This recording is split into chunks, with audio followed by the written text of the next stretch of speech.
Friends, ఇప్పుడే అందిన వార్త. సీఎం రేవంత్ రెడ్డి సంచలన నిర్ణయం, కొత్త పథకం ప్రారంభం అంటూ లేటెస్ట్ అప్డేట్ అయితే వచ్చిందండి. ఆ వివరాలు ఏంటనేది వీడియో రూపంలో తెలుస్తుందా? వీడియోని పూర్తిగా చూడండి, అప్పుడే కంప్లీట్ ఇన్ఫర్మేషన్ అయితే మీకు అర్థమవుతుంది.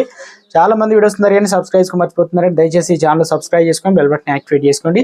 ఇటువంటి లేటెస్ట్ అప్డేట్ అందరికంటే ముందుగానే అందించడం జరుగుతుంది. చాలా మంది చూస్తున్నారని లైక్ చేయడం మర్చిపోతున్నారు. దయచేసి లైక్ చేయండి. లేట్ చేయకుండా వీడియోలోకి వచ్చినట్లయితే, ముఖ్యమంత్రి రేవంత్ రెడ్డి సారథ్యంలో తెలంగాణలో అధికారంలో ఉన్నటువంటి కాంగ్రెస్ పార్టీ ప్రభుత్వం ఒక కొత్త పథకాన్ని తెర మీదకైతే తీసుకొచ్చింది. దీనికి మాజీ ప్రధానమంత్రి రాజీవ్ గాంధీ పేరు పెట్టింది. నేడు శ్రీకారం చుట్టనుందనబట్టి పథకానికి రేవంత్ రెడ్డి ప్రారంభించబోతున్నారు. మొత్తానికి ప్రారంభించారు. అదే రాజీవ్ గాంధీ సివిల్ అభయాస్త అనగా ప్రిలిమ్స్ కు ఎంపికైన అభ్యర్థులకు ఉద్దేశించి పథకం ఇది. దీని కింద ఒక్కో అభ్యర్థికి ₹1,00,000 మేరకు ఆర్థికంగా సాయం అయితే అందిస్తారనమాట. ₹1,00,000 వస్తాయి.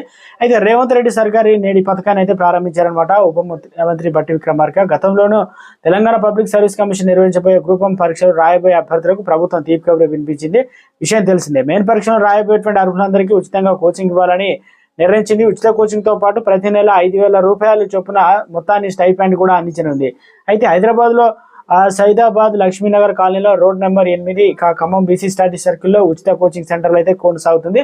70 రోజుల పాటు అనగా ఈ స్టడీ సర్కిల్లో నెలకు అభ్యర్థులకు ₹5,000 చొప్పున అయితే స్టైఫండ్ చెల్లిస్తున్నారు. దీనికి దరఖాస్తు గడువు శుక్రవారంతో ముగుస్తుంది. అదే సమయంలో ప్రిలిమ్స్ అభ్యర్థుల కోసం కొత్తగా రాజీవ్ గాంధీ సివిల్ అభయాస్తం పథకాన్ని అందుబాటులోకి తీసుకురానుందనమాట. దీనికి కావాల్సిన అర్హత, కుటుంబ వార్షిక ఆదాయం, ఇతర మార్గదర్శకాలు, నిబంధనలు ప్రభుత్వం అయితే నేడు విడుదలైతే చేసింది. కుటుంబ ఆదాయం 8 లక్షలకు మించకూడదు. అదే విధంగా పూర్తి స్థాయిలో ప్రిలిమ్స్ అనేది క్వాలిఫై అయితే కావాల్సి అయితే ఉంటుంది. ఒకేసారి మాత్రమే అయితే ఇస్తారు. ఇది రాజస్థాన్, అదే విధంగా బీహార్లో తక్కువ మంది అంటే చదువుకున్నారు ఉంటారు. అక్కడ నుంచి ఎక్కువ మంది ఇటు రైల్వే డిపార్ట్మెంట్లో అన్ని ఉన్నత స్థాయిలో ఉద్యోగాలు ఉంటున్నారు. కాబట్టి ఇప్పుడు మన తెలంగాణలో కూడా ఉండాలనే ఉద్దేశంతో తీసుకొచ్చామని, వీరికి మరింత దృఢ సంకల్పంతో గోల్స్ ను అచీవ్ చేయాలని చెప్పేసి రేవంత్ రెడ్డి కొత్త పథకాన్ని అయితే లాంఛనంగా